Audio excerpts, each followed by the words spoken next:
Hey, everybody. Welcome to Pine Island Research. It's Monday night. I'm excited about the show tonight. I didn't want to overhype it when I said we're having Shane and Randy back on the show. I know just that excited a lot of people because we've had them on in the past. Now that we're here on the Untold Radio Network, I wanted to bring them back anyways, but boy, the timing. These guys have ran across some evidence that they've shared with me, and I'm excited for you guys to see it too. But it is something else. So, without further ado, rather than going through and welcoming everybody by name, I just want to thank you for being here tonight on Monday night. If you've got questions, put them in all caps. We'll try to get to them. And I'm going to bring Randy and Shane in right now. Hey, guys, how are you? Good. Glad to be here. Yeah. So let's start at ground zero, just because perhaps some of the folks aren't familiar with you, or maybe weren't see some of the old episodes that I had on Pine Island Research's channel before we came here to Untold and all that. Tell us a little bit about who you are, where you're from, and we can start with Shane if you want. All right. My name is Shane Carpenter. I live in Southwest Missouri. I've got into this subject, I guess, full-time in 2013. And the past 5 years or so, we've been researching a property that we call the 400. And go ahead, Randy. Well, 2018. Did I join you in 2018 or 2019? 2018, first time. Okay. Well, I joined Shane in 2018. I have a similar background to him. Had an encounter, had a sighting, kind of been involved in research ever since, and then we just kind of came together, with different mindsets and different. I had different equipment that he needed for his location, and he has the tracking skills that I've never seen before. So we've just come together, and we've been there ever since. Awesome. Well, we were talking, Shane, last week. You had brought to my attention some things that you guys had ran across out there on the property, as far as tracks, and probably even equally as impressive, if not more impressive, is an audio recording that you guys got. And we're not talking about one that's a couple seconds long or 10 or 12 seconds. We're talking about several minutes of audio. Is that how you would probably best describe it? Yeah, there's we're still sifting through the whole. So this was captured on video. So we're sifting somewhat through the video before the main part of it happens. But as of right now, we've given him 2 minutes of audio, and there's probably a little more on the front end that we may not have caught, with our ears, but the audio may have captured it. So we've got to go in and kind of fine tooth it and see what else is there. But it was all kind of a last minute thing. So, we were out in the field before we ended up meeting with Scott. And so we just clipped out, the main part of it and gave it to him for the time being.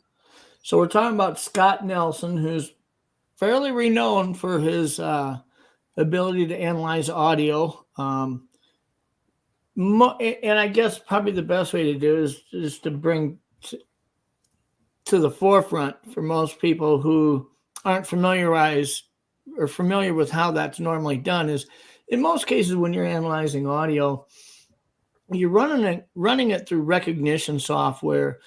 Whether it's Wildlife Acoustics or different, there's a few different programs out there that have sound ranges in a library cataloged of pretty much all vertebrates, birds, mammals, and the sound ranges that they're capable of making. So you will run an audio through a spectrograph, it analyzes it while it's comparing it to this library, and it will identify if there are any known species capable of making that sound and identifying it as that species. In this case, though, because of the length of the audio, what we should probably talk about is the Sierra sounds. The Sierra sounds was minutes long, and it displays not just a language of, if you're going to take it as Bigfoot, it not just a language, many different classifications of sounds and phonetics that you're hearing, whether it's chattering, the whoops, the screams, all these different sounds that were displayed throughout the Sierra sounds. Yeah, broken down into 600 phonetics. Yep. So Scott has broken the Sierra sounds down into 600 different phonetics, and that's what he's doing right now. So it's a lengthy process to take that audio, syllable by syllable of what you're hearing on your audio, and not just eliminating known animals that could create them, but if it says we don't have an animal in this library that could create that sound or is responsible for that sound, he's comparing it to the Sierra sounds, phonetically transcribing it.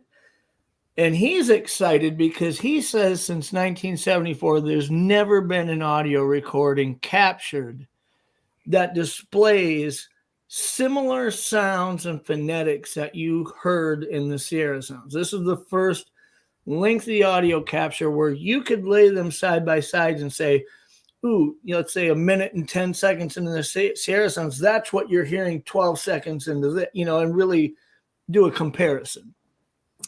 Yeah. He actually, that's basically what he said. He's really excited about it. He said that he was, like 90% sure that it was a match just from hearing it at the conference that we spoke at with him. And, which was crazy how it worked out. We were out in the field, had been for 7 or 8 days, and we captured this audio at 2:00 in the morning on I think it was Thursday night, and Saturday we were speaking at a conference with Scott actually. And he was. And you guys probably want to tell everybody in the room about what's going on, and yet absolutely. Like, man, I can't.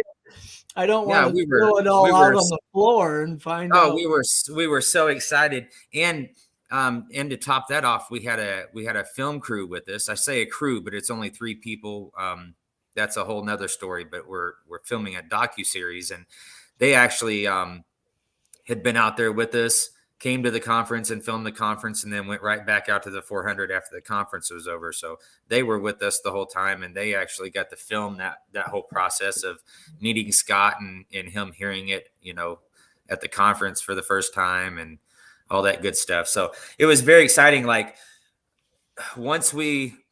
after the capture had happened and we took it back to camp, and it was like, we didn't get to listen to it till literally the next day, because it was on film and it had to be taken, out of the film just because of our location where we were at and everything.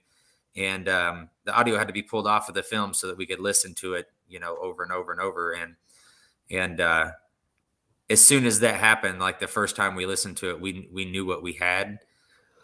Hearing it in person was like, I was really questioning myself and what I was hearing, and I was trying to debunk what I was hearing without immediately going to, oh my gosh, I'm hearing samurai chatter. Right. Mm-hmm, mm-hmm. So in the moment, the guy that was with me running the camera, Alex, he's asking me, questions like, what is that? Do you have any hogs out here? Do you have hogs out here? Do you have, he's trying to come up with things also as we're listening to this happen. And so I didn't even let myself mentally take hold of what we had until we listened to the audio the following day. Because, this isn't the first time that we've heard it out there. We've heard it once before, and it was when I was about 10 foot from a juvie. But it was like when you listen to the Sierra sounds, most of the time they sound like excited. This was like monotone, like it was trying to say something to me, but like calmly, right? Yeah, yeah. We Was did. that when you walked up in the juvenile that was in the tall grass? This was at our second camp location, and it was actually the last time I got to approach one, and it was 20 yards outside of our camp. Dan Nedrolo was there, Randy was there, we had another person there, but so it's not like this is the first time it's been heard out there, but still, I didn't want to even let that into my mind until we really got to hear it, over and over and over. But like I said, first time, seeing Randy's face the first time that he got to hear it was yeah. I mean, I got to awesome. tell you. I mean, I got to tell you, of course, like everyone, like every enthusiast, I bought the Sierra Sound CDs years ago, back when I was researching the Kiamichi Mountains, and I mean, I would sit up there at camp and listen to those things and just be amazed at them. So when they played a little snippet that I got to hear, there's an outburst in there that is very reminiscent of the outburst, the main outburst from the Sierra Sounds, where it's cat-like and in and out and a high whinny and just very dramatic. And the moment I heard that, I was like, this is the best thing that could ever happen to us, to have something of this magnitude, knowing that within a couple of days we're going to see Scott Nelson. I mean, what's the odds?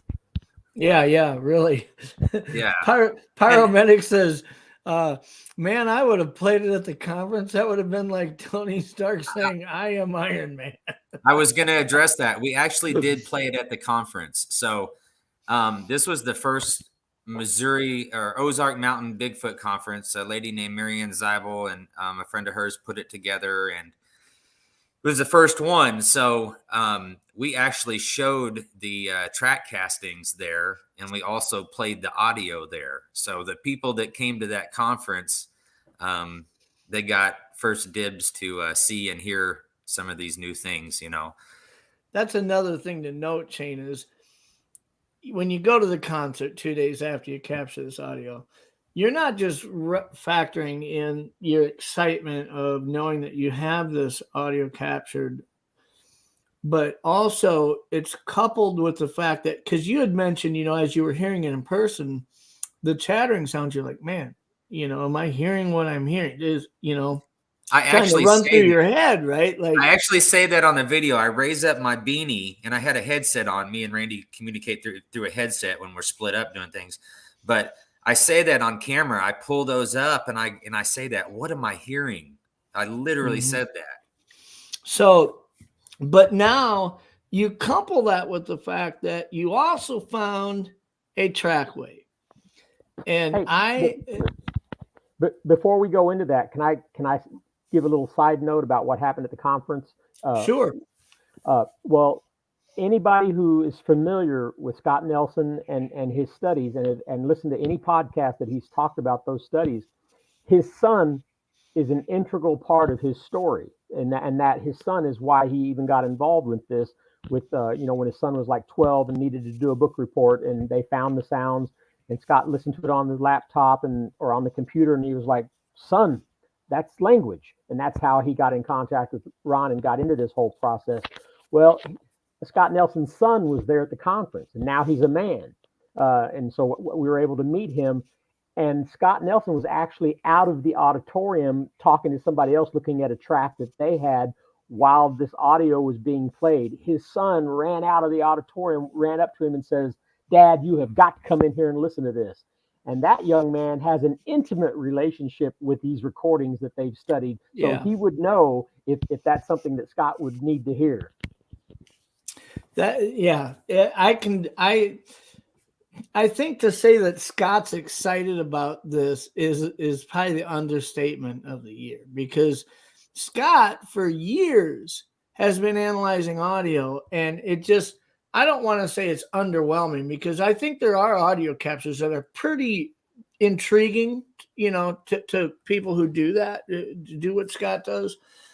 And they're maybe even helpful, but to run across an audio recording that's minutes in length that displays so many different types of the Sierra sounds again in one capture, to him, in his arena that he operates in, has to be like finding the Holy Grail. It's like, holy smokes, we've got something we can finally compare at length to this, not just this one sound of a 15-second audio that somebody has sounds like this 15 seconds of the Sierra sounds. It's like, no, out of this multi-minute clip and this multi-minute clip, there's different areas that are the same. It's not just one, you know? Yeah, I mean, the fact that it's 2,000 miles separating these two vocalizations from whatever was doing these vocalizations, but yet they're similar. Yeah. I'm going to step out on a limb here too, and I'm going to say that within our audio, there's two individuals. And oddly enough, the very first audio clip that Scott started out with so there's two different tones happening, and Scott says that this particular chirp sound that is happening in this first audio that he played, that he surmises would possibly be a toddler.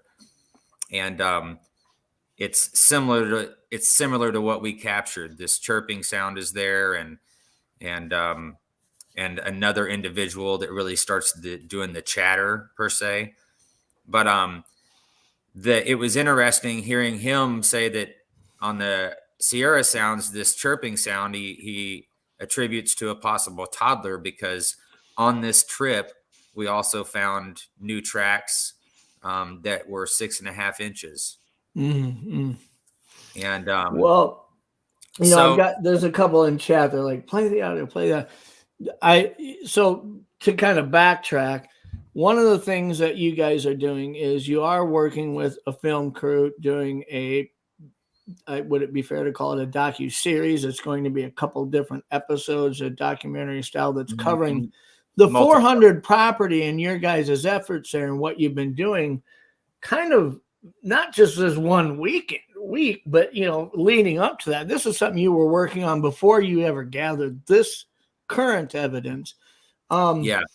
The audio is probably going to be in Scott's hands for a little while, and then I understand your guys' want to play, the audio and video and everything together in the docu-series. I mean, that's kind of the reason why you're filming it. So I'm not going to spend a lot of time on the audio much more time talking about the audio, because I know people are like, we want to hear it. We want to hear it. We're going to have you guys back when we're ready to play it, and we'll kind of release it to the world. When your docu-series is out, we'll promote the docu-series.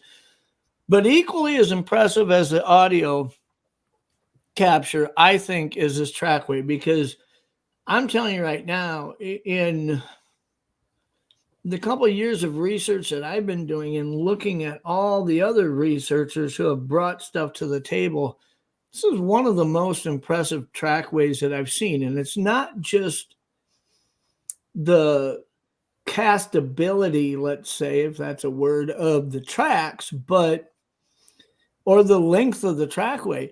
It's the substrate that these tracks are laid in. It is flat, muddy ground that approximately 48 hours before you found the tracks, it had rained. The tracks had been laid after that.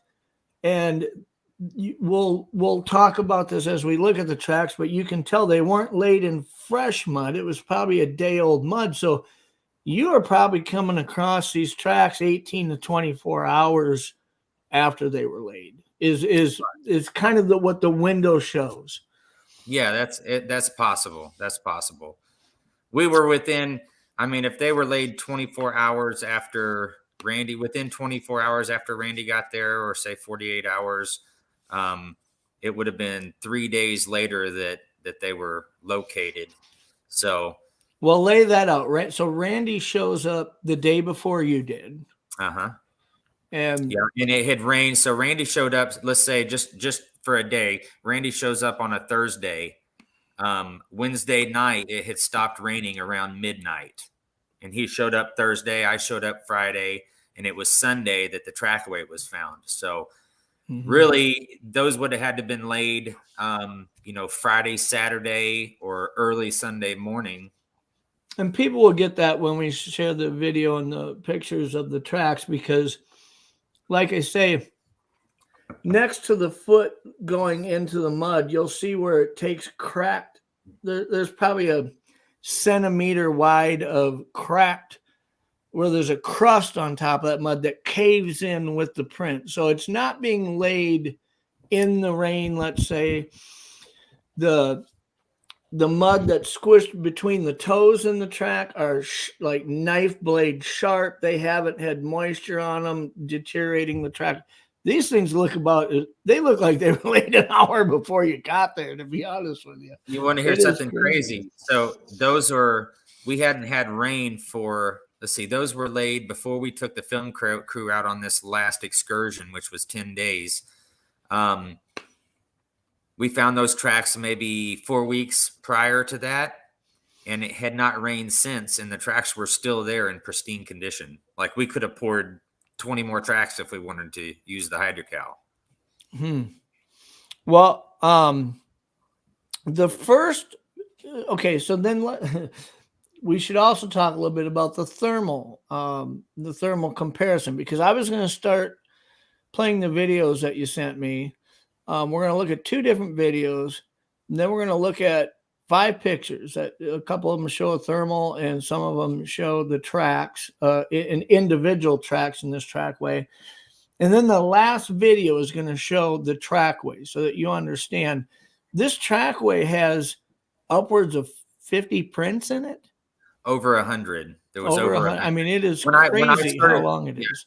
When I started the video, which the clip that I pulled out for you is about a minute and a half long, but I was in the middle of the trackway, and I literally counted off from where I started this video, and there was 54 tracks, and then there was still half the trackway behind me that I hadn't even discovered yet.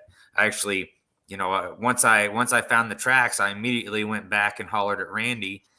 He went to get hydrocal because we had it up in the vehicle, and while he was up there, I backtracked the trackway, and that's when I discovered that I started in the middle. I walked out into the middle of the trackway, and I eventually, the tracks went in to the water, and then it went back the way it came, but stayed in the water. And I found actually where it exited, and it left 3 tracks on the exit. So Pyromedic says, does anything change in the 400 with the hunting pressure of deer season, or is it too remote to notice? No, it doesn't. Nothing really changes per se. During deer season, I definitely go out there less. I mean, it's private property, so we don't have to necessarily worry about deer hunting and stuff down where we're at. But I tend to stay out during hunting season, just because I don't, if these things are dealing with hunters every single year, not necessarily on this property, I'm just saying in general, you think they would come to expect this, this the timing of it. They realize a harvest moon. There's certain things that are occurring that lets them know this is when we see that kind of activity. Yeah, so it's been a common thing for us to kind of take it easy during hunting season, and then as soon as hunting season's over, we get back into hitting it super hard. Sure. Yes. Well, let's go ahead, Randy. I was going to say that specifically is going to change this year. Normally, it's the hotter summer months that we spent most of our time down there because of the receding water and the mud flats and all that, the opportunities there. But Shane is a hot weather guy. He likes the hot weather. I hate hot weather. But I do have a thermal drone now. So we absolutely are going to saturate the area after the hunting season when there's less foliage on the trees. Sure. So this is actually a kind of a funny story. Mark, asking about the filmmakers. So hold on, Rand. Just because this goes out on podcasts and not everybody's seeing it on video, Mark's asking, is it safe to say that the filmmakers are convinced of the existence of Bigfoot? So go ahead and answer it. Okay, so basically, we have a Hollywood director, producer, and then we have an Emmy award winning documentary filmmaker. Okay. The two of them, one of them is running audio, one of them is running camera, and then they have a full-time camera lady named Blair. It's just the three of them. That's all we would allow to come in and go through this process with us. Alex, me and him have became friends over the last 3 or 4 years, and he is a Bigfoot junkie. Like, he watches every podcast. He's listened to every Sasquatch Chronicles episode. And, he's the whole beginning, the whole thing that started this was we invited him in as friends to come in for a week and hang out with us and see these things, hopefully. Right. So anyway, it morphed into this. Cynthia Hill got involved. She's the Emmy award-winning documentary filmmaker. And she was coming in as a skeptic. And she's still, I would say she's still somewhat of a skeptic, but she's definitely had some, things that may have altered her opinion somewhat. But funny enough, they had been there on the property for 2 hours. We brought them in about 3:30 in the afternoon. 5:30, Cynthia and Blair, they go down the trail and cut between the trail and the dry creek bed to find a place to relieve themselves. Cynthia looks up and sees something black run through the dried up creek bed, through the trees. So first day, 2 hours in, she's coming back saying, "Hey, I just saw something black run through the creek. What could it have been?" And of course, Dan Nedler was there, so he starts going through any possibilities, and she could not match what she saw to any given animal, that it could have possibly been. She explains it as moving upright, and so no, it was on all fours. Oh, really? But it had no tail. She described it as bigger than a coyote. Okay. She said that it's when the sun hit its coat that it like shined off of its coat or its hair. No tail. I don't know if I said that, but anyway, it was just immediately she was, going, okay, well, that was weird. And then they got to experience all the other things that happened out there, including, the audio that we captured and the tracks. And, she actively went down to the mud flat and laid a trackway of herself in the mud, as did I. Yeah. And, but she and Blair went down and did that on their own. Like, part of their job is to be real and be skeptical. Sure. Yeah, be skeptical and try to debunk things. As do we. We try to debunk ourselves also. Well, I was going to say, after seeing what she's seen there, if you were to say, well, I'm still skeptical, the only way that exists is that you would have to subscribe to the theory that a human with oddly shaped feet walked through that mud flat and left that trackway. So obviously, what are they doing? As humans, they're trying to see what their footprints look like in that terrain. So I would get why they would try it, Oh, for sure. To be honest, I think the biggest catalyst to Blair and Cynthia being comfortable with what's possibly going on out there had nothing to do with the flash of black fur that she saw running down the creek or any of the other happenings out there. I think it was the moment they heard Scott Nelson talk, and you come to the realization that something out there is making these vocalizations that's not human. His presentation makes that so easy to understand and clear. And she realized 2 nights before we captured the exact same audio on a ridge right outside of our campsite. I think that's the moment that all the dots came together for her. Yeah. And I'll just add to this. When Cynthia got involved and got interested in this project, her job was to come in as a skeptic. And if nothing happened while they were there, this first trip, then it was just going to be a documentary about me and Randy and, what drives us and a little bit about things that happened and whatnot. But like we discussed ahead of time, the fact that if they come out with us and they experience all the things that normally happen out there with us, suddenly she's going to have to be a part of the documentary too, instead of just being Sure. behind the scenes, because Yeah, she's experiencing this stuff. And so that is basically what has happened. She's already been on film several times and ended up like being on film on a normal basis to an extent. And they've already, we've already agreed that they're going to be with us through the end of next year.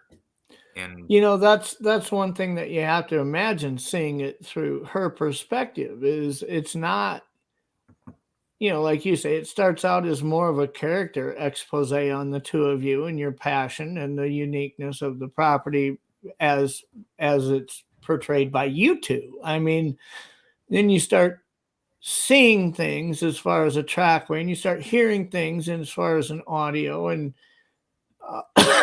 you're peeing by a riverbed and you see something moving across it. I mean, at some point, it gets more difficult to work in your mind as a non-believer than it is as a believer. I mean, that is an internal struggle for a skeptic who finds themselves in that environment where you're exposed to audio, where you're exposed to trackway, where you're exposed to seeing movement that you can't explain as a known animal. At some point, you might not be ready to sign your name on the line as I'm a believer, but you are working harder to be a non-believer than a believer at that point. Yeah. And I'm sure it was difficult for them because, or not for Alex. Alex was a believer already, but for Cynthia and Blair, like there was a lot of small things that happened that gave confirmation to past things too. Like for instance, several years ago, I changed up everything I was doing out there, and I developed this new hike, and they were leaving piles of scat on my new hike with pawpaw seeds in them.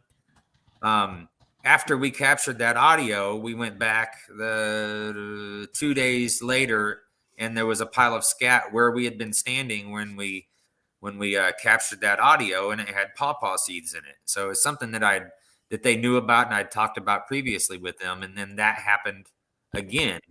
We actually got 3 samples of that scat. So just a lot of little things on top of, the trackway and the audio. And there was a lot to take in for somebody that had never had any experiences. Well, let's move into sharing this first video here. Is all right if we share this one first? Yeah, I would show the thermals first. Okay. The thermal video and then the comparison shot. Let me pull that up. And then we'll show that. So just to set this up, we did things a little differently this year. And I've been out there by myself so many times over the years trying to get these things habituated to me. So this year we put Randy out there. Randy was going out for 10 days at a time sometimes by himself. And this is a thermal capture that he got while he was by himself out there. I think you were maybe 5 or 6 days in? Yeah.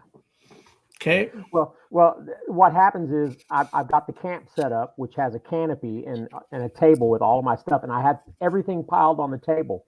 And the pattern that I set up when I'm by myself is I will read, I will sit in the chair and I'll read and I'll do things. But I will occasionally get up about every 15 minutes, and I have my thermal camera set up on the top of the walking stick. So I have this all sitting on the table, and I'll walk over, turn it on, and I'll just spin that stick around so that I can look around the campsite 360 degrees about every 15 or 20 minutes. This was probably the 7th or 8th time I had done that. It might have been 10, 11 o'clock at night, and I'm panning around looking at the edge of the creek, and all of a sudden I see this heat signature of, to me, what appears to be a head and shoulder looking up over the bank of the creek, maybe 60, 70, 80 feet from me, where the creek drops down into a rocky bed. And I watch it for a while because I'm thinking to myself, this is the first time I've seen that. So am I sure of what I'm looking at? It's not moving. But again, the not moving part is absolutely right on par with the way they behave when you're facing them. So I watch it for a while, and then I gather up all my equipment, try to put it on while still watching it, and I walked into that direction, and then he skedaddles from the area, and I go all the way down into the creek, and I catch him.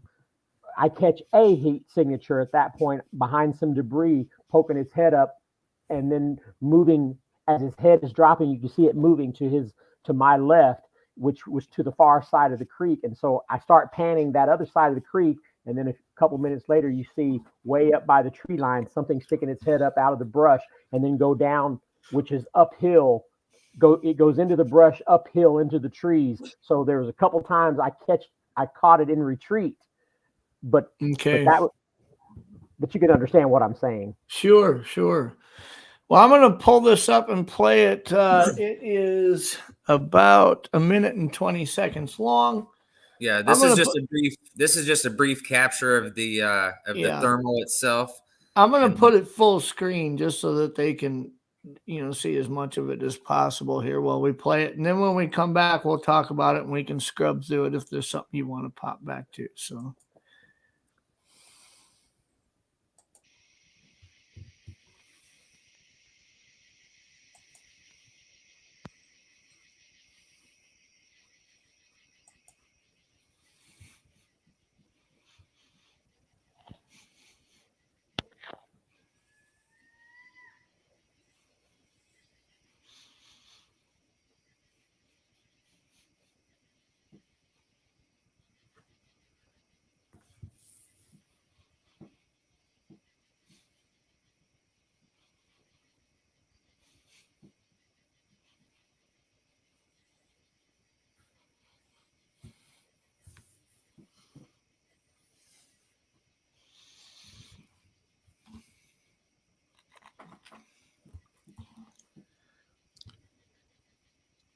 I was just testing the thermal camera with the GoPro, and that's over there at the creek behind my tent.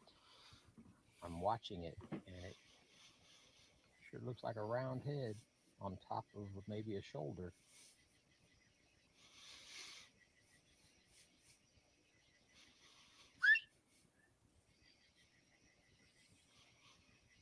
Hey, buddy. I see. I was talking to it. Yeah, so there's a couple interesting things there right at the end. When you whistle and you start talking, first you can tell it's not windy out there. I mean, it's pretty darn still, it sounds like. And if that was a deer or some type of large mammal, you think it would have looked up, turned around, whatever, walked away. This seems to be, I can see where you think that it appears, I mean, the head part of it seems to be really round, that top signature that you're seeing, and it looks to be a two-part signature. So if there is a log or there's a ground terrain that it's behind, I could see where it would, maybe be interpreted as a shoulder and a head. Well, you can see. Go ahead, Randy. And you can see with all of the trees in there that nothing is as warm as that thing is. Yeah. There's a 6-foot drop off where that thing is. So in the video, that other video that you were showing a while ago, that will show that video is me coming up behind that area and showing exactly where that thing was. And there's about a 6-foot drop off there. Okay. And we did a comparison here. There you go. That's it right there. You want me to go ahead and play this? Yeah. You can go ahead and play that. Show us the location of it and kind of what it looks like, where this return was coming from, you're saying. Uh-huh. Okay. Bank real quick. This is one of the spots right here. It gives them an area where they don't have to be exposed and they can pop their head right above that bank. Randy captured one here just a few weeks ago. You can't be there. Good spot. Not putting so just to the right of that tree on the left side of the screen, that area right there is where it was at. Giving them these places, coming around us. That's what we want. Yeah. And then we did a comparison video, and I did some screen captures out of it just to show me in the same position. And there's a lot more to that thermal video. I mean, Randy filmed, it. Yeah, Randy filmed for 3 minutes and then filmed for 8 minutes, and then there's another 6 minutes of where he actually got up and grabbed the equipment and went towards it, and then caught glimpses of it on the other side of the creek. So that's actually a still of the thermal itself. So the other one is the comparison shot. Well, I just started playing the video. Got to figure out what. I believe the comparison shot is the one I sent you in the email. Okay. Oh, yeah. All right. Let me see if I've got. I think it's back to the left. Well, these are, it might be here. Yeah. There you go. So that's me in the same place. Okay. Yeah. Now let's pop between the two. So in that on flare shot from about that distance in the same spot. Uh-huh. Yeah, you can see where that angled tree is showing that's the.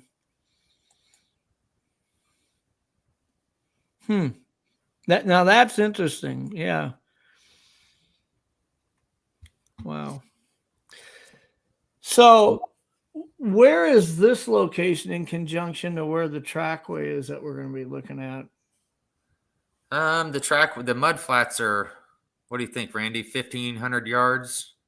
Yeah, give or take. So we're talking about 400 acres here, but it's not just it sounds like you're probably 5-6 acres away, around 1,500 yards away from. Yeah. So let me just say this real quick. There's 400 acres, but it's surrounded by other private properties that are all wooded, and national forest area that's all wooded. So, I don't want people to think that there's just 400 acres out there that these things are staying on. And it could be that, if there is a habituation site, it may not even be on your 400 acres. It's just your 400 acres is an A and B travel route between food, water, bedding, wherever, the things that it needs in its life. They're not there all the time. There's a routine that they have out there. And for several years, they stuck to the routine of, I was able to bring in all these guys from out of state to do this with me, and know when they were going to be there.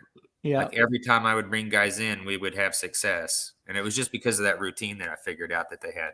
So is this the juvenile print that you thought you had? That is the new 6.5-inch track. Okay. So we're going to show you some tracks that are significantly larger than this, but this is one that you had. Well, why don't you tell us? You had mentioned to me that you'd been tracking some juveniles, and then now recently you don't see those juveniles there. Yeah. But so just to go back, for 3 years out there, we had 2 juveniles interacting with us, and we were collecting their tracks in these mud flats. And at the time, there were a few things that happened, and Randy was the first one that really brought this to our attention. But we started thinking that maybe that there was a young one on Mom's hip, because of she was staying further away when the juveniles would interact with us. I did find a small track out there in the water one time. So there were some things pointing towards a young one being there. Well, COVID and a death in the family took us away from the property for about 2 years. And now that we've been back this summer, we're not finding the tracks of the other 2 juveniles. And we were mentally prepared for that. We figured at some point they would be moving on, possibly. So this new set of 9.5-inch tracks that you'll see in the trackway, these are new tracks. These are not one of the sets from the juveniles that we were interacting with. That's one of them right there. So we have these new tracks that are 9.5 inches, and then we have these other small tracks that are 6 to 6.5. So we have two completely different individuals as far as, on the young end of the spectrum. Mm-hmm. And the original two juvies that were interacting with us that I'd spent so much time habituating seemed to be gone. So one of the things we were talking about earlier is you'll notice where my cursor is, these cracks, like there was a little bit of a crust on top of this wet mud. Which means that it had at least a day in the sun after that first initial rain. And it had rained the day before Randy got there, and you got there the day after Randy got there, and then you guys found him. So that's why I say there's a little bit of a science that helps you understand that the first 24 hours after it rained, they likely weren't laid. It was that second 24 hours later, which would be there's a 3-day when Randy was arriving there and you getting there the next day and finding them. Yeah, there's a 3-day window of when they were left. Yeah. Basically. Well, I know people are going to look at this and say, well, that's impressive, but, are there more tracks? How many were there? I think that the video of the trackway is, like I say, I looked at it and thought, wow. So can we play that now? Go for it. Okay. Sure. And I'm going to pull it up full screen for everybody. And this is just a clip. There's more, obviously. Just found an amazing trackway. It is over 50 tracks and then into the water. So here's a track. Here's a track. You can see the toes. This is where it starts. I've got to make this quick because Randy went to get the hydrocal. It's fixing to get dark. Look at that puppy.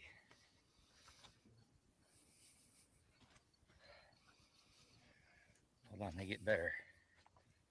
They only get better. Look at their toes. Toes. Toes. Look at that high hump in the middle. Look at that. Toes. Toes. Look, and they just keep going.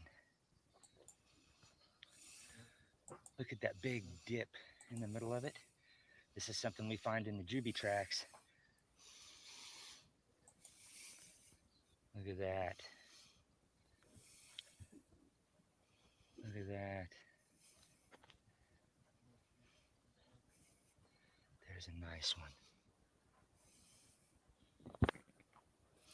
Okay, so I'm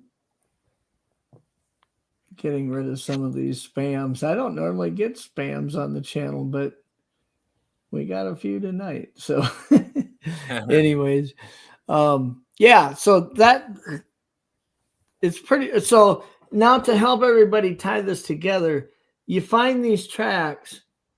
What's the duration of time to where you get the video and the audio that we were talking about earlier? So these tracks were about a month prior to the audio. To the audio that's being analyzed now. By Scott Nelson, yes. Okay. About a month to, it was 4 to 5 weeks. And when you guys went back and you were there capturing that audio, these tracks, they were still out there. Absolutely. The documentary team actually filmed them while they were there. Wow. So, yeah, they weren't there when we found them originally, but we had no rain for that whole 5-6 weeks.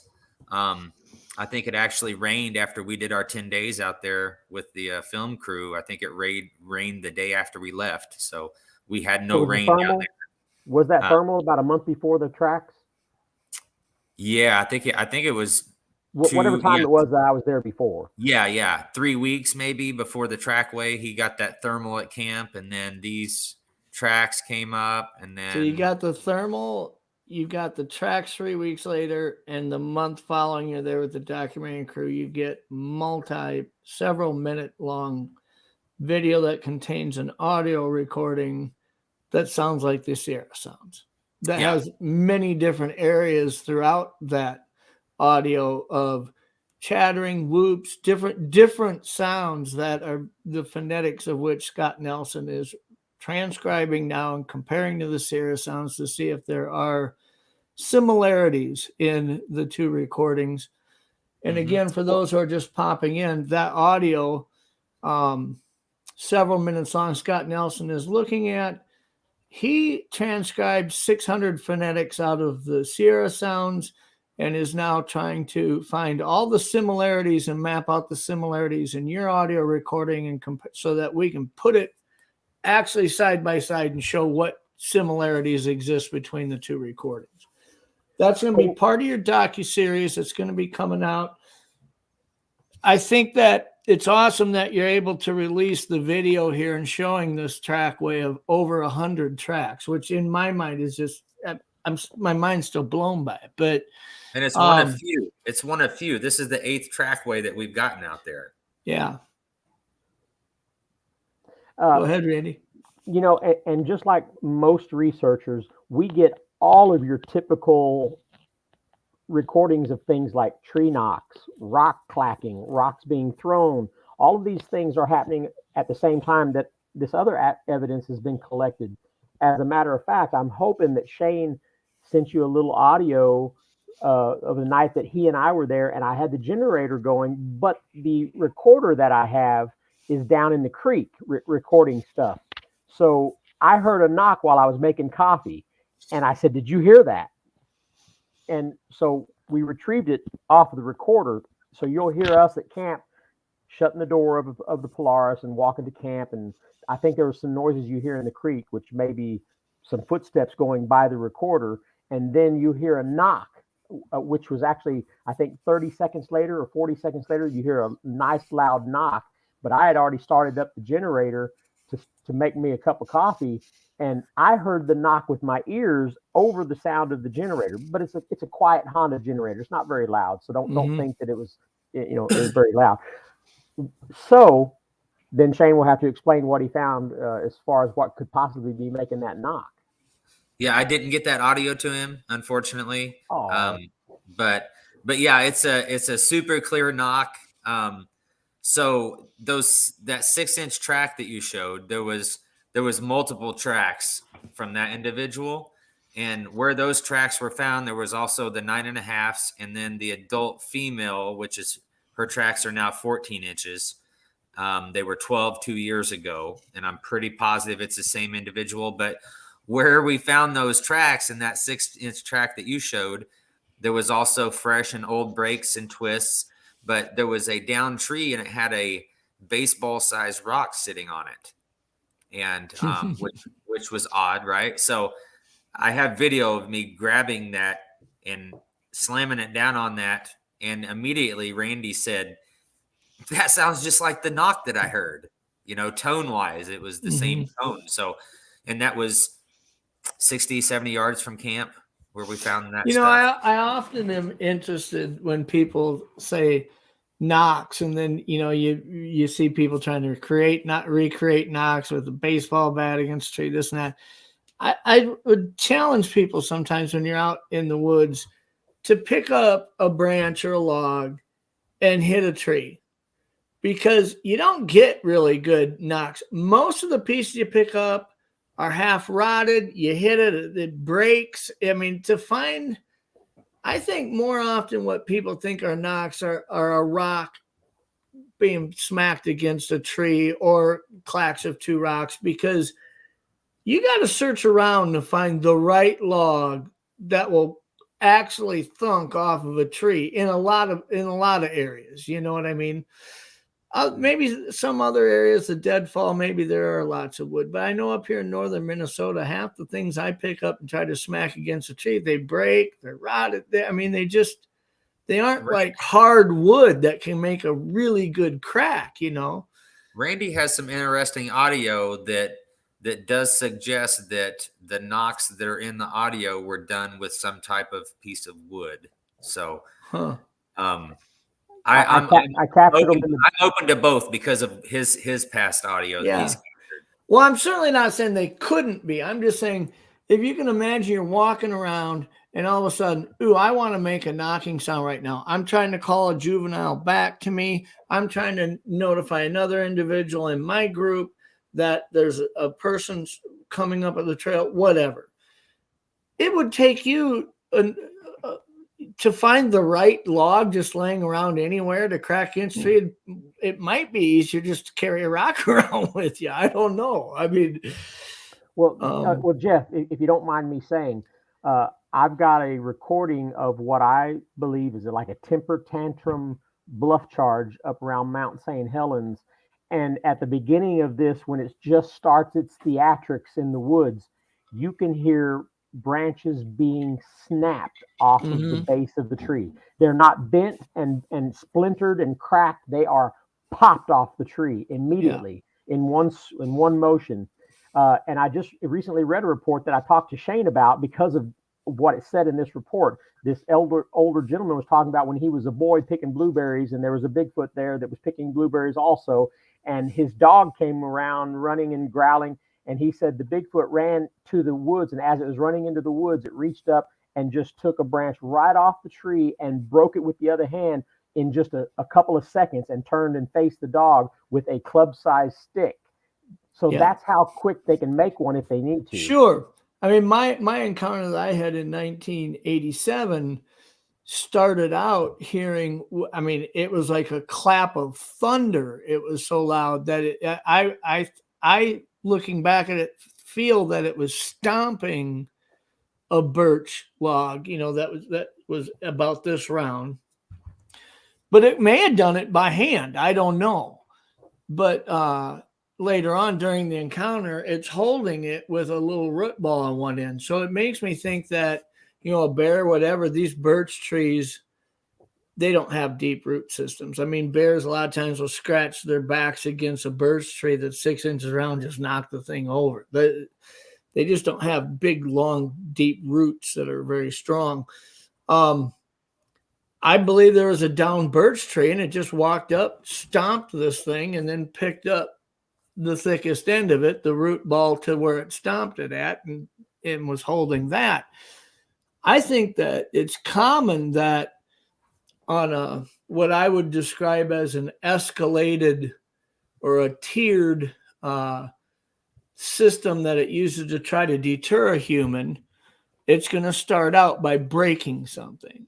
Something simple. It's not exposing itself visually. It's not making a vocalization, simply trying to stomp something or break something. If you don't respond to that and turn around and leave, which is really all it wants you to do is leave, it may step it up and break something else or smack it against something or make a vocalization. If you still are oblivious to that and you don't leave, it may choose to show itself. I mean, it just doesn't start out by chucking a piece of wood at your head. You know what I mean? It's these things that tear up, that it's trying to get you to leave. And if you don't respond to this, I'm going to step it up a notch. If you don't respond to that, I'll step it up a notch. And breaking logs and smacking wood, making knocks and things, I don't think it's just a way for them to communicate with each other. I think at times that can be part of its deterrence system, But and what you described hearing in that Mount St. Helens area, where it really starts getting, fairly rambunctious with the sound that it's making, it sounds like it's not trying to communicate with those sounds. It's trying to scare something away. But yeah, well, here's what happened. He spent probably 30 or 40 seconds pacing, tearing off branches, and you could hear him pacing like he's having to build himself up, like he's having to build himself up, build up the nerve for what getting agitated for what he did next. And what he did next was he ran out onto the logging road, and and it sounded like he ran right towards the truck. There was 3 of us sitting in the truck, and we were listening with parabolics on top of the truck, and we had the windows taped up with blankets so nothing could see us. And that's just what I do, and it works a lot. So it bluff charged my truck. You could hear it running. You could hear its feet slapping the ground as it runs. And I was actually bracing myself. I thought it was going to impact the side of the truck, but it just ran on by. And when it ran by, it slowed down, stepped into the woods, and you could hear it walking away, break a couple branches as it slowly walks away, like he was spent, like all that adrenaline build up and finally wore him down. And after the bluff charge, he was done. Yeah. If you, I mean, yeah, this is just me trying to imagine what it's trying to accomplish in that moment rather than just what we're perceiving or seeing. And, if their number one goal is to remain elusive and whatnot, they don't want to have to show themselves. They don't want to be seen. Obviously, that goes against their natural, survival instinct. But if there's a juvenile on the other side of the road and you're a threat and it's like getting frustrated, like, man, I'm going to have to show myself in this situation to accomplish what I'm trying to accomplish. I can see where it might get worked up prior to having to do that, or, feeling spent after it did, I can see what you're saying, but that logging road they could easily walk down the logging road and then get back together. The truck doesn't actually have to separate 2 of them, but yeah. there were some other things happening there prior to the display that he did that told me that there was another Bigfoot there. He whistled. So I know he was communicating to another one that had to have been at least within earshot. And there were some tree knocks involved before the theatrics happened. So he was, all of those things, I always say, well, then he was doing the tree knocks for another Bigfoot, and he was doing the whistle for another, whatever the other Bigfoot was doing. I don't know. I only heard what that one was doing. And then do you think by default, sometimes we assume that because we identify there's 2 individuals there, they're together, they're friendly? Maybe they aren't. Maybe you strolled upon one having a territorial dispute with another one. Who knows? I mean, there's so many things that could factor into something like that it's not easy to look at and say, well, this is what happened, but well, then let me throw this in there. When I got there in that spot, it was the 3rd place that I had stopped that night, and I wait 30 to 40 minutes to hear anything. If I don't hear anything, I move down the logging road to another spot. This was the 3rd place that I'd stopped at. It was after midnight. We heard 3 knocks, and they were way up the mountain. You could hear 3 knocks in the distance, and we were sitting there, and I was like, that's a good sign. Let's just sit here for a while. Yeah. And then a few minutes later, there were 3 more knocks, and they were fast and aggressive and close. And then there was a whistle, and then there was the temper tantrum and the bluff charge. So he moved closer to us from way up on the hill. Sure. At least that's what the sound was telling me. Yeah. Yeah, that's interesting. That's really interesting. So I suppose people who are listening to us on podcasts, seeing us here on YouTube and Facebook, they're probably wondering, when is this docuseries going to come out? What could you tell folks about that? Really, we have no idea. Like I said, this was their first trip in with us. We've been working on putting this together for quite some time, and they just confirmed that they're going to at least be filming with us through the end of next year now. So it all just kind of depends on what happens. There's the possibility of somebody picking it up and going with it, while we're filming it. Sure. There's also the possibility of the team just deciding to sit on it and do a year's worth of the series and then put it out. So we don't really know yet. We're not far enough in, like I said, we really just started this process with them. So we're through the first get together, and now it's time to for us to get to, we're going to have a lot of Zoom meetings coming up and decide when and where to go next. Sure. Next I mean, I follow. can see where, from your guys' standpoint, there's certain things that you want to advocate for as far as the timeline of the release of information. And then there's other things that maybe your hands are tied on. But, well, our hands aren't tied on much. Like this whole situation, this could not be a better situation. I'll just say that. We've been offered and looked at some other options and been offered pretty substantial money from a couple production companies, but we didn't want to be beholden to anybody.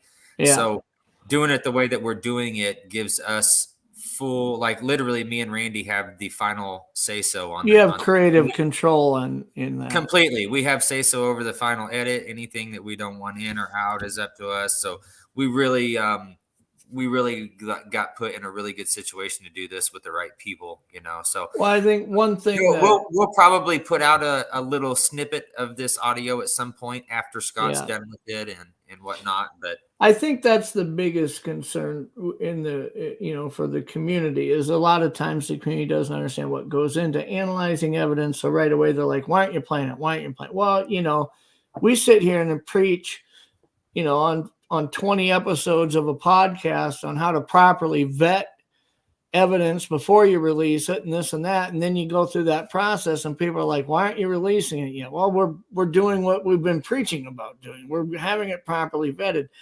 The thing is if Scott Nelson transcribes it, phonetically draws similarities to the Sierra sounds, and that's the conclusion it comes to, the way that would really advance the science within the community and educate people on that, look, this is some things to listen for. This is what this sounds like. This is what that sounds like.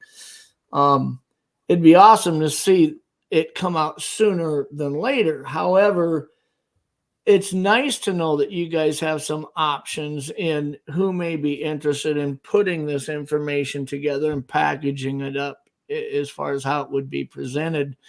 Whether it's a documentary, a docuseries, or one show or whatever, I could see, like you said, I could see where maybe you put out the audio in an episode and how it came about and then follow it up over the year. I mean, who isn't standing in line to see what comes out next after that, right? I mean, right. I mean, I'm there. That's like one of those movie releases. You're there 2 days prior, waiting to be the first one to buy tickets for. So, you've got some options on how that works. But I'm glad you guys showed up and shared the trackway pictures. I think those are very impressive. And like I said, and like you say, this is the 8th trackway you guys have found there. Yeah, I would say that it's not.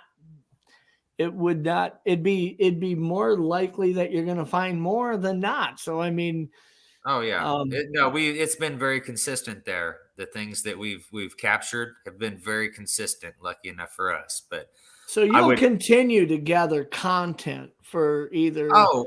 So regardless of when the documentary crew is there with us or not, me and Randy we're still out there filming and doing our thing alone by ourselves. So. Yeah. So no, this is a constant thing, and it's until things quit happening out there, we're going to be out there doing this. So this is going away no time soon. Like, we've been there. We're going on 5 years now, and we'll be doing this another 5 years if as long as it keeps up. If anybody's got questions for Randy or Shane, go ahead and put them in chat in all caps, and we'll pull it up. We got about. Well, we typically, I don't have shows go over 2 hours, but a lot of the shows go a minute and 20 or an hour and 20 minutes, whatever. So if you guys are willing to stick around and answer a few questions, we'll do that as they're asked. Sure. Otherwise, so we're in hunting season now. I mean, obviously that is, I don't consider that a wrench in the machine, especially if that's private land, but you don't really know what the bordering private lands are up to as far as if anybody is actively hunting them. Have they leased out hunting rights to it? You really only have the knowledge and control on the 400 acres that you're on. There is hunting in the area.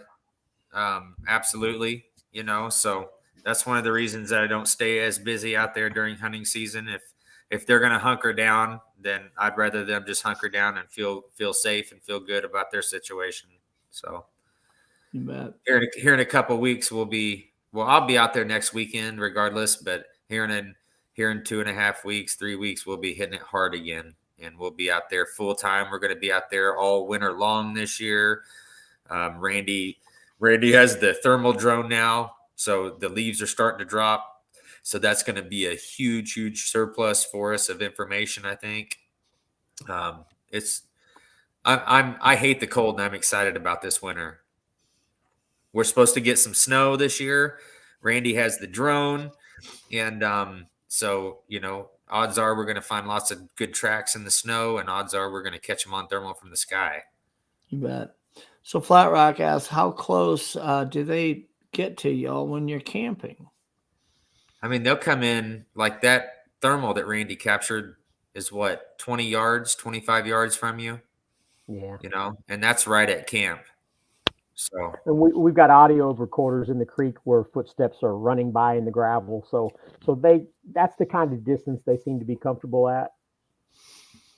I think as long as they've got the darkness, and you've Cover. shown by the terrain that you could move from stump to tree to, undulation in terrain to hide below the horizon. Those aren't issues for them to feel like they're comfortable enough to remain undetected. They just don't realize maybe that you have FLIR and you can see them moving from stump to stump or whatever. But, with Randy's acquisition of having a thermal drone now, I mean, that's really going to make future trips out there, your overnights, pretty interesting, because you've really expanded the capability of, if you can imagine, you're using a stabilizing stick with a thermal on it, turning it 360 degrees every 10-15 minutes, see what's out there. When you identify something like that, the ability to put a thermal drone in the air and try to see if it moves, where does it move to?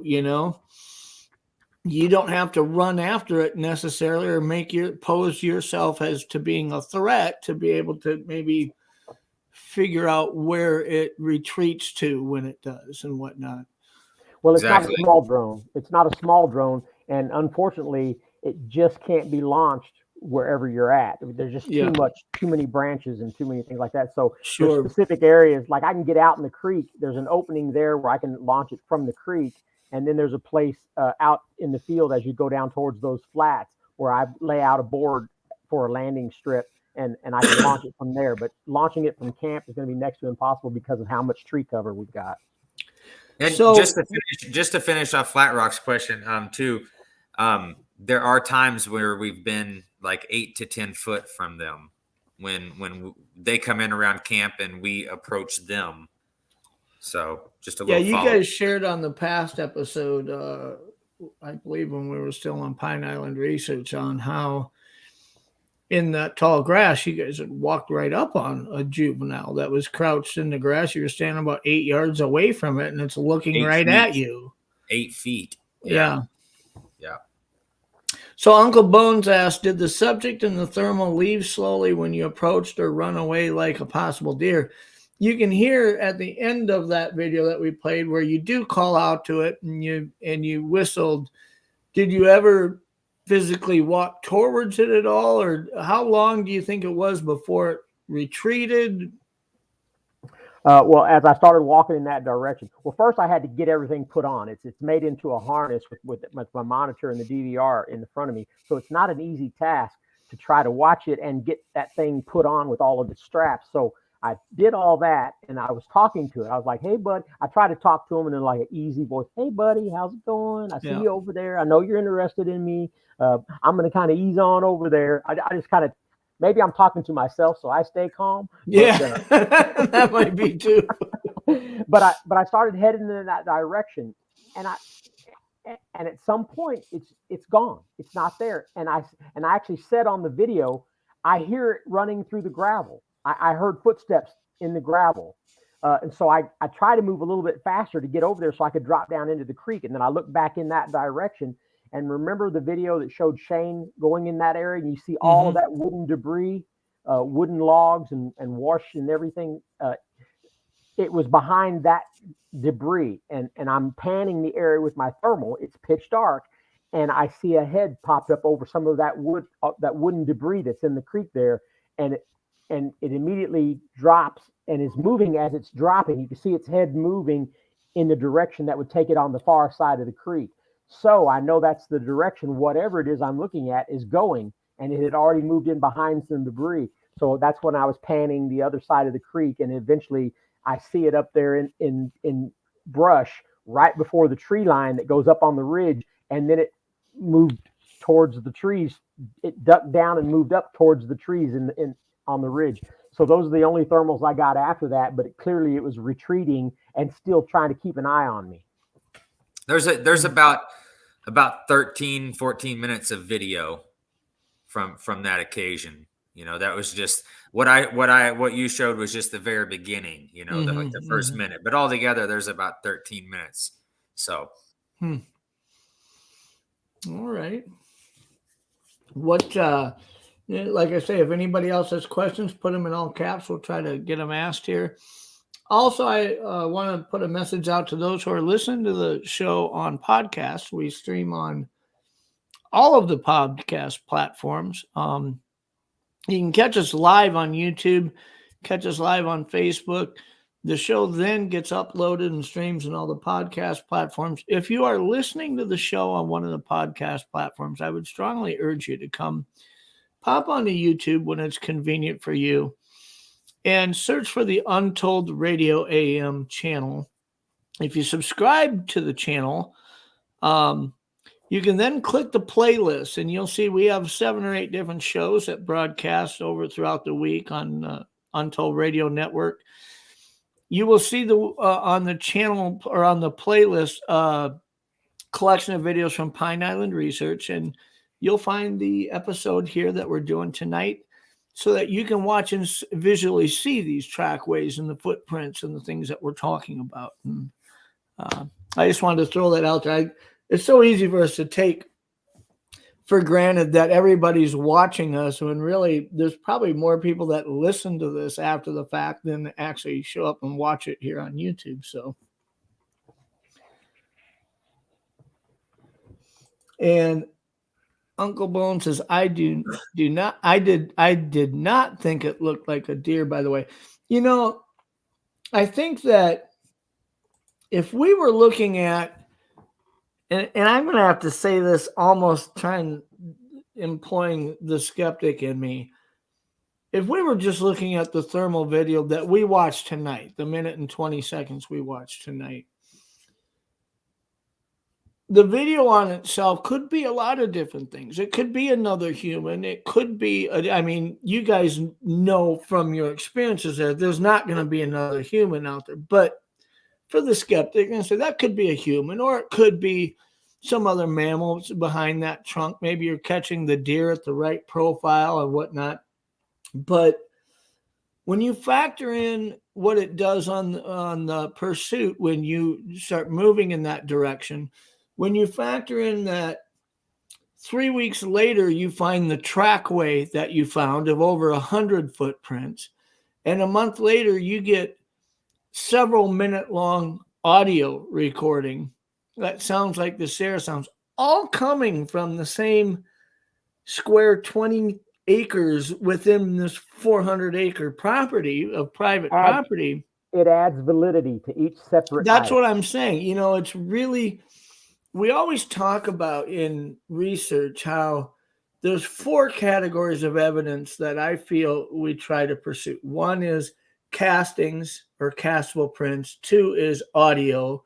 3 is picture or video imagery. And 4 is DNA. Okay, if you can get one of those 4, you've got evidence that you could further analyze. Very rarely do you have situations where you collect more than one of those 4. For instance, the Patterson Gimlin film, they not only had the video, they had the audio of them talking amongst themselves during this thing.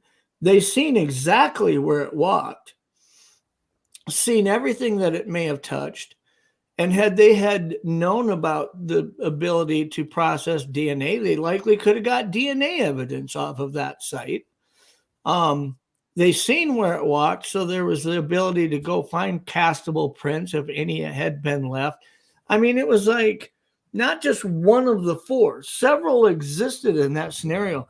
And since then, every time we see a video or we see a picture or we find a track, it's slotting into one of those four, but it's almost never covering two of the four or even three of the four. Now, you guys have a trackway, castable prints, audio coming from that site, the thermal imagery. You've got three of the four right there. And likely, if you were to take your research to that level, you might start finding hair samples in these tracks, or you might start finding testable DNA evidence. One of these tracks actually has hair in it. Yeah. Forgot to tell you that. So, yeah, I mean, you're talking three or four of the four. I mean, it just doesn't happen in research that often, does it? I mean, we see a video, we see a blurry picture, we find a hair sample, we find a print, but we always find one of the four.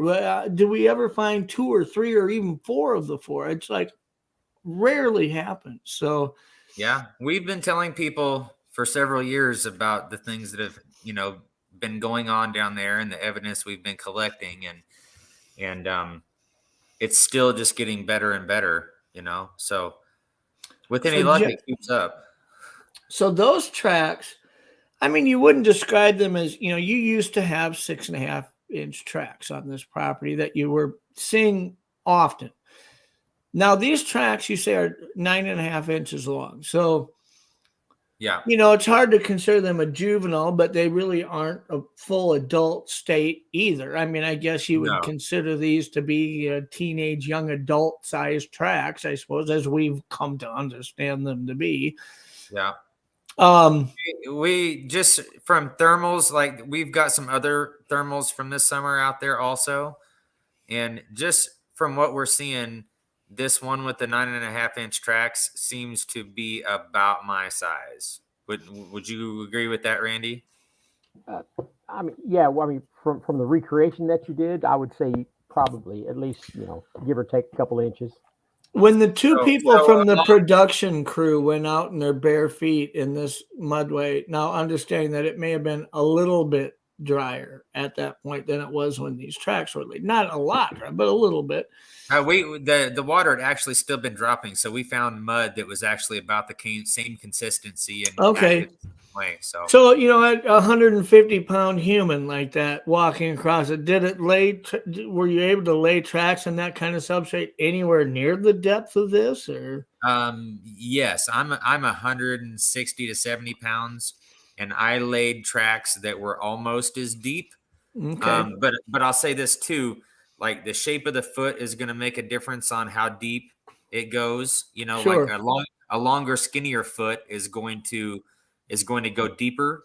Yeah, a flatter foot with a mid-tarsal break, longer toes might not sink in as far. Right. So guesstimating, weight, it would be hard. I would guess, maybe 200 pounds.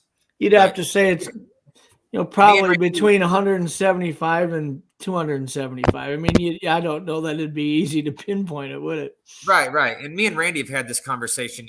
These things have been nicknamed Bigfoot, and we always have this idea that their feet are bigger proportionately than they should be compared to their body. And like me and Randy aren't under that assumption necessarily. Mm-hmm. That like from what we're seeing in the juvies, their feet are about, an average human size per se, for their height.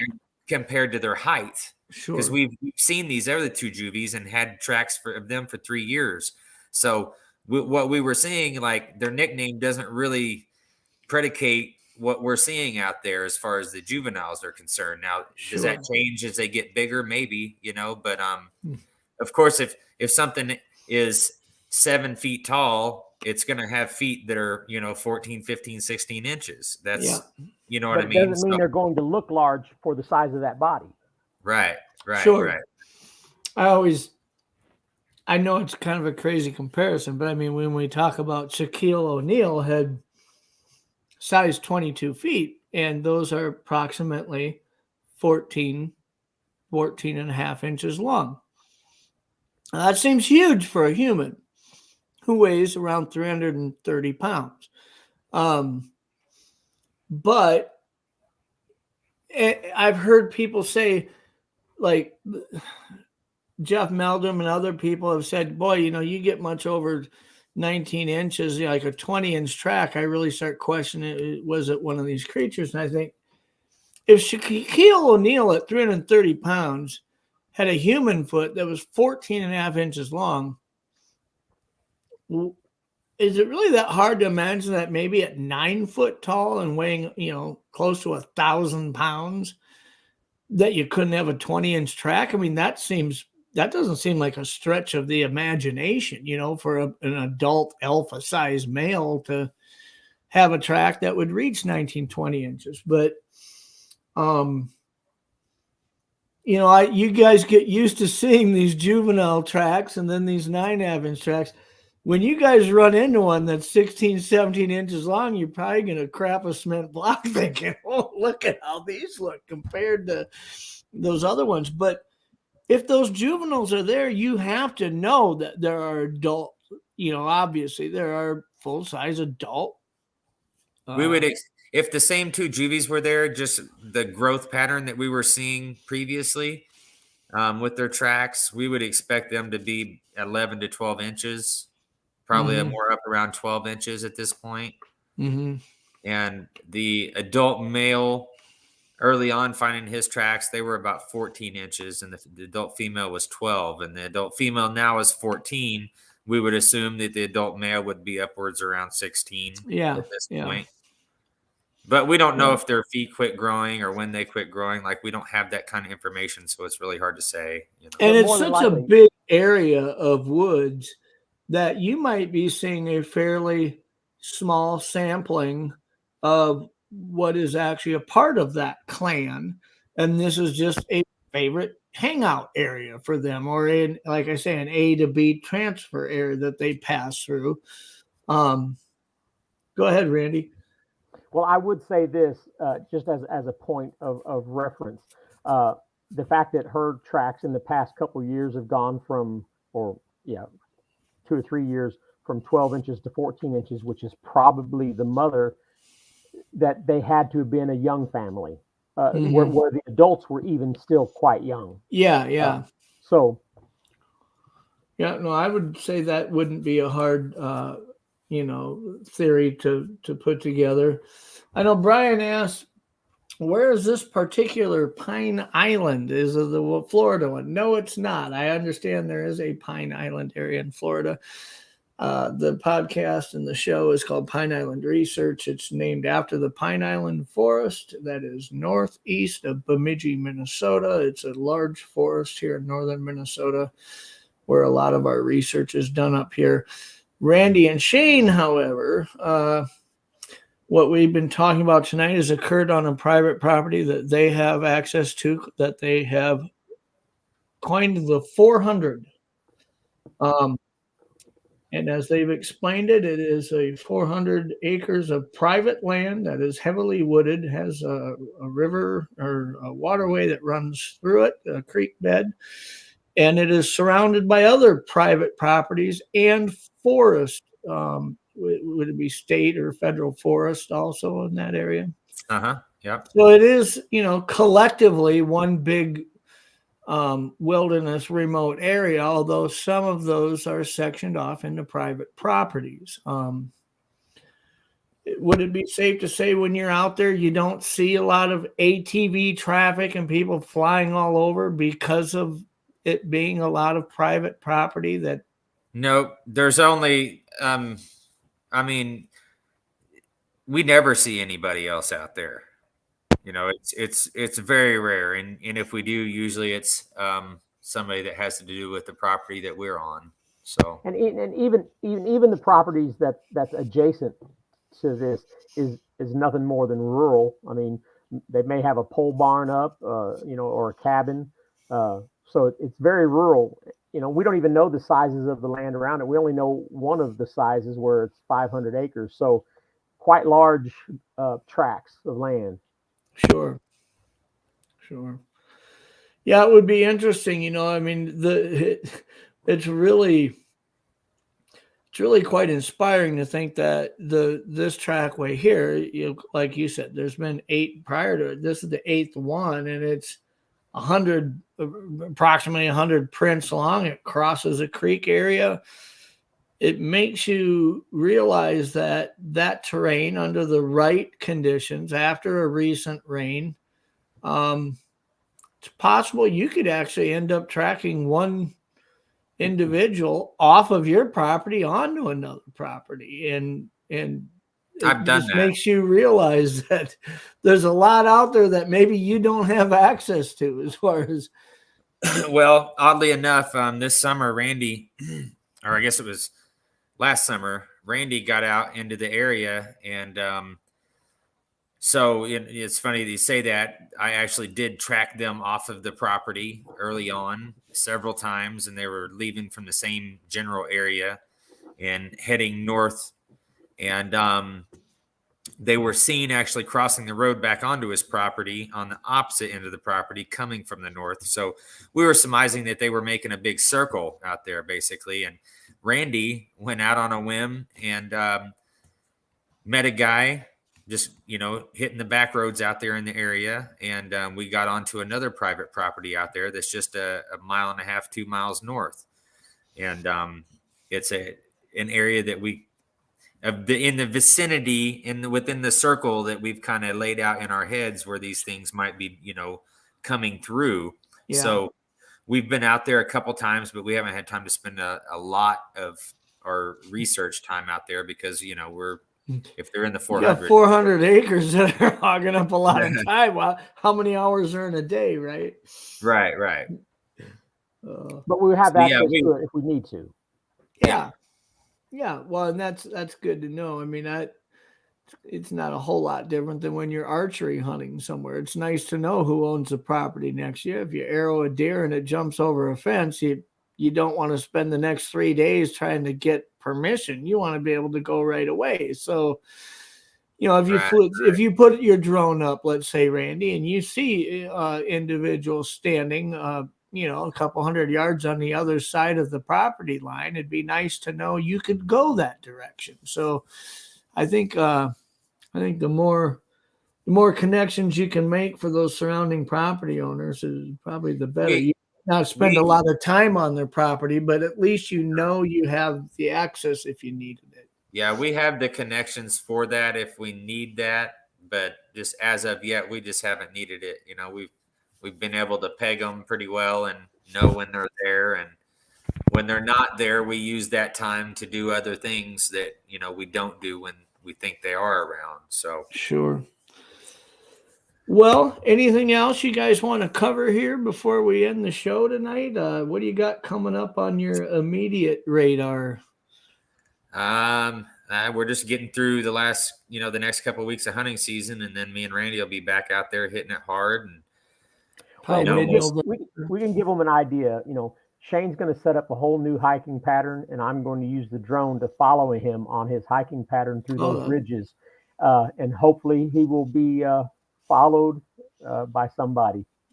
Yeah, we'll be doing a lot of night stuff also, me getting out hiking and him being able to follow me and let me know if there's any around, which direction I need to head to get to one, or if they're coming towards me, we'll be able to communicate. And I'm really excited about that. We haven't got to do anything like this, and I'm pumped for it. I'm excited for you guys. I can't wait to have you guys back after if you find another trackway of it doesn't even have to be like this one. Heck, if you find 3, 4, 5 tracks in a row, it's worth talking about and sharing. And it would be interesting to find out if you're looking measurement wise at the same specimen that laid this one, or do you have there's something else we're looking at this time. So Yeah. every time you guys go out there, it is the possibility to, I think you're working with what you'd be a fool not to label it as a high value target area as you've established. Oh yeah. Yeah, these other trackways that we've gotten too, they're all on video. We've casted tracks from them also. So it's not like this is the first one that we really dove into as far as casting and whatnot. We've been doing out there for several years. So we expect it'll continue, you know. And if you guys get to where you decide that you're going to release, you know, a snippet of the audio, to at least, I mean, I get why you wouldn't lay out the whole thing, because the whole thing needs to be presented with a phonetic layout in comparison to the Sierra sounds. There's going to be a lot of narration. It needs to be packaged up, presented properly. But when you get ready to release maybe some of the snippets of what or some of the sounds that you may be hearing on that, we'd love to have you back. I think everybody'd love to take a listen. Well, we can tell you this. If Scott Nelson verifies this through his transcription and puts it on paperwork and all that stuff, it probably will be part of his presentation from this point forward, because he will be wanting to compare it to the Sierra sounds. So everyone will be hearing to talk about on your guys' part too. I mean, there's nothing left behind the veil at that point. Right. Yeah. And we will get you back if that's the case. Sounds good. Excited to do that. Well, until then, you guys have a great Halloween, have a great rest of your week, and let's stay in touch. And I appreciate you guys being a part of the show again. It was awesome. All right. Absolutely. Thank you, buddy. You bet. Thanks for having us. Well, I don't know what you guys thought. If you joined us late, you can go back, watch the show, and look at the trackway that they shared, the video of the trackway. Over 100 tracks that they have in this trackway. It appears to be well, I'll tell you what, you look at I'll just put this one picture back up there again. I mean, you look at these, they don't appear human, but they do appear bipedal.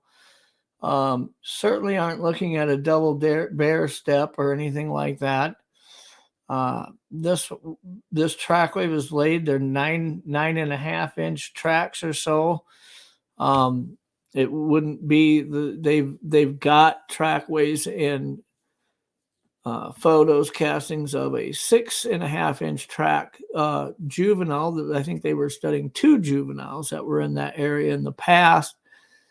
They haven't seen those 6.5-inch tracks this year. They have these 9.5-inch tracks laid, and they have captured multiple minutes of audio recording that sounds similar to the Sierra sounds that Scott Nelson is analyzing. Scott Nelson is the one who phonetically dissected the Sierra sounds and identified there are over 600 phonetics that are in those recordings. He is laying out this audio recording that these guys have that have multiple language variations, from chatters to whoops to screams, all in the audio that Randy and Shane captured. Scott is phonetically comparing those to the Sierra sounds. He's excited. Scott Nelson has said in the 50 years since we captured the Sierra sounds in 1974, he has never heard any audio that's comparable to it like this is. I'm excited to get to hear it. I get why they aren't releasing it yet until it's been phonetically, I should say dissected, or they're going to verify no other, running it through Wildlife Acoustics or some other similar software, make sure some other vertebrae couldn't have made those sounds. And once they've gotten to that point, it sounds like they'll probably be back and we'll get to hear that too. But I thank Shane and Randy for coming by and sharing the pictures and the video of the trackway that they found. They've got, an interesting thermal image that, like I say, on its own, that thermal video that we shared tonight may not be conclusive of much, but when you start factoring in that 3 weeks after they shot that thermal footage, they find this trackway of over 100 prints. And a month after that, they captured the audio recording, all in the same 10, 15, 20 acre area of the 400 acres that they are researching right now. Again, I thank them for joining us. I thank all of you for joining us tonight, choosing Pine Island Research to spend your Monday night with. You guys have a great evening. Not sure what we're doing yet for Halloween night. Next Monday night is Halloween night, so we'll have to see if we're going to do a show that night, what kind of show we're going to do. I don't know yet. We'll figure it out, and I will keep you guys posted. So until then, you guys have an awesome rest of your week.